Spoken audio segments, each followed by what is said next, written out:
বিসমিল্লাহির রহমানির রহিম। কাবলাল জুম্মা বা জুমার আগে কোনো সুন্নত আছে কি না, আমাদের সমাজে বর্তমানে একটি প্রশ্ন উত্থাপিত হয়। যেরকম ইসলামিক ফিকহ বা আইনশাস্ত্রে শত শত মাসাইলের মধ্যে মত পার্থক্য ইখতিলাফ রয়েছে ফুকাহায়ে কেরামদের মধ্যে, উলামায়ে কেরামদের মধ্যে, ঠিক তদ্রূপ এই মাসলার মধ্যেও ইখতিলাফ রয়েছে। বৃহত্তম অন্যতম মাযহাব শাফি এবং হানাফি, দুটি গুরুত্বপূর্ণ মাযহাবের মতামত অনুযায়ী কাবলাল জুম্মার সুন্নত রয়েছে 4 রাকাত। যদিও মালিকি এবং হাম্বলিরা মুতলাক সুন্নত বলেন, মানে কাবলাল জুম্মার কোনো নির্দিষ্ট সুন্নত নেই, কিন্তু এমনি সুন্নত নামাজ পড়া যেতে পারে যেরকম অন্য নামাজে পড়া হয়, কিন্তু কোনো স্পেসিফিক বা নির্দিষ্ট কোনো সুন্নত নেই।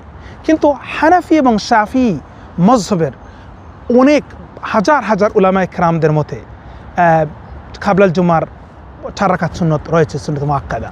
এবং ওনাদের দলিল হচ্ছে, ওনারা অনেক দলিল পেশ করেছেন। তার মধ্যে হচ্ছে আব্দুল্লাহ ইবনে মাসউদ রাদিয়াল্লাহু আনহু উনি বলেছেন যে উনি জুমার নামাজের আগে 4 রাকাত সুন্নত পড়েছেন এবং উনি ফাকিহ সাহাবী ছিলেন। তারপর ইবনে আব্বাস রাদিয়াল্লাহু আনহু থেকে বর্ণিত, উনি বলেছেন যে রাসূল করিম সাল্লাল্লাহু আলাইহি ওয়াসাল্লাম জুমার আগে 4 রাকাত কাবলাল জুম্মার সুন্নত পড়েছেন। যদিও কোনো রেওয়ায়ত সনদের দিক থেকে দুর্বল রয়েছে, কিন্তু একে অন্যকে সবল করে ফেলে, একটা অন্যটাকে স্ট্রং করে ফেলে সনদ, যেহেতু কয়েকটা রেওয়ায়ত রয়েছে এবং কয়েকটা দলিল রয়েছে। এই হিসেবে হানাফি এবং শাফি মাযহাব অনুযায়ী কাবলাল জুম্মার সুন্নত